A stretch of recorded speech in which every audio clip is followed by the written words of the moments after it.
এই মুহূৰ্তত জনাইছো এটা ব্ৰেকিং নিউজ নগৰ ৰূপহী হাতত নিৰ্বাচনী হিংসা ভাঙিলে নিৰ্বাচনী প্ৰচাৰ কেন্দ্ৰ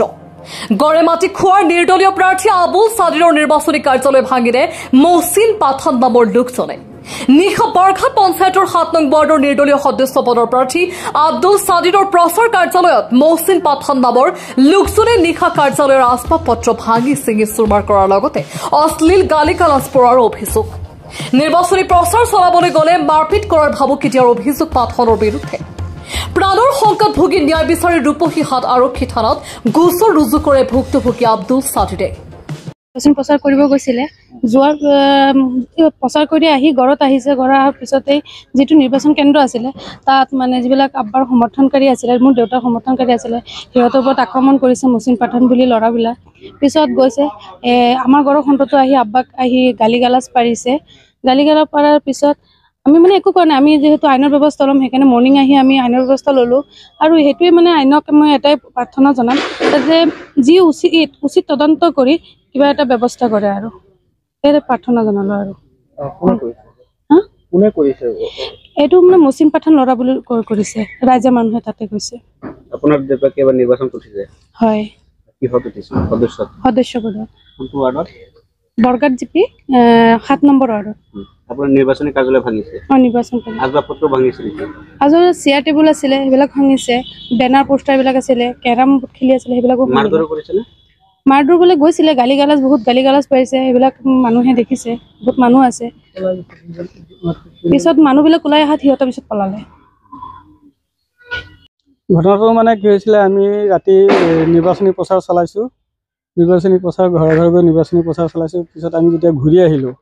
ঘূৰি অহাৰ পিছত মোৰ অফিচত 3টা ল'ৰা আছিলে এটা কেৰম খেলি আছে যে তেনেকুৱাতে মই আহি ঘৰ পালো ঘৰ পোৱাৰ পিছত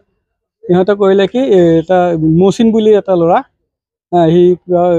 গাড়ী চলাই চৰকাৰী চাকৰি আছে তাত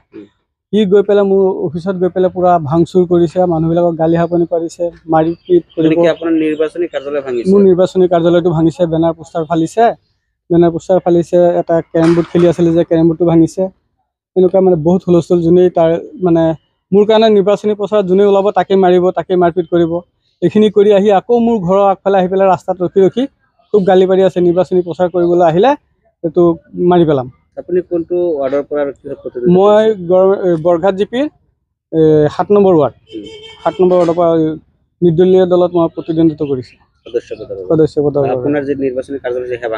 ভাঙিছে কোন ঠাইৰ কাৰ্যালয়টো আছিল গড়মেটি খোৱা কেইজনীয়া লোকে ভাঙিছে তেওঁলোক কেইজন আছিল দুজন গৈছিলে কিন্তু এজনক চিনি পোৱা নাই সি লুকাই গ'ল আৰু এজনে ভাঙিছে মহচিন পাঠান নিশা ৰাতি 12 বজাত আপোনাৰ কাৰ্যালয় ভাঙাৰ লগতে আৰু কি কৰিছে আজবাজবিলাক লণ্ডভণ্ড কৰিছে কাৰ্যালয় ভাঙিছে এটা কেৰম বোৰ্ড আছিলে খেলি আছিলে সেইটো ভাঙিছে ভাবিকৈ দিছে মোক মানে ওলাব নিদিয়ে ৰাতি নিৰ্বাচন প্ৰচাৰ কৰিব গ'লে মোক যিকোনো মুহূৰ্তত সি চান্স পালে মোক মানে এটেক কৰিব এটেম্পটো মাৰ্ডাৰ সি কৈ দিছে মোৰ নাম আব্দুল সাদিৰ ঘৰ গড়মেটি খোৱা আপুনি এফআইআৰ কৰিছে মই এফআইআৰ কৰিছো থানাত ৰূপহী থানাত আৰু কি আহ্বান জনাব মই আহ্বান জনাম যাতে নিৰ্বাচনী খেলা সকলোৰে অধিকাৰ আছে সকলোৱে যাতে নিয়ম মানি ৰুল মাতি চবেই যাতে নিৰ্বাচনী প্ৰচাৰটো শান্তিৰে যাতে নিৰ্বাচনী প্ৰচাৰ পদ্ধতি পাৰ কৰিব পাৰে তাৰ কাৰণে মই সকলোকে মই আহ্বান জনাম যাতে কোনো ধৰণৰ কাজিয়া নহয় যাতে চবেই শান্তিভাৱে নিৰ্বাচনী প্ৰচাৰ চলাব পাৰে মই এতিয়া প্ৰাণৰ আশংকাত ভুগিছো মই ওলাই গ'লে হয়তো এটেক কৰিব পাৰে তেওঁলোক কোনোবা দলৰ আছে নে কি আছিলে সেইজনো মানে নিৰ্দলীয় পাৰ্টিৰ সমৰ্থক আছে মানে ৱাৰ্ড সদস্য যিখিনি আছে গোটেইখিনি নিৰ্দলীয়ত দিছেতো দলৰ পৰা দিয়া নাই তেখেতক কিবা পাৰ্টিত্ব প্ৰত্যাহি নাই তেওঁ নহয় তেওঁ সাপোৰ্ট আছে বেলেগৰ সাপোৰ্টত আছে ভিডিঅ' জাৰ্নেলিষ্ট মৃণালৰ সহযোগত নগৰৰ পৰা বিভূতি বৰাৰ প্ৰতিবেদন সুহানা লাইভ।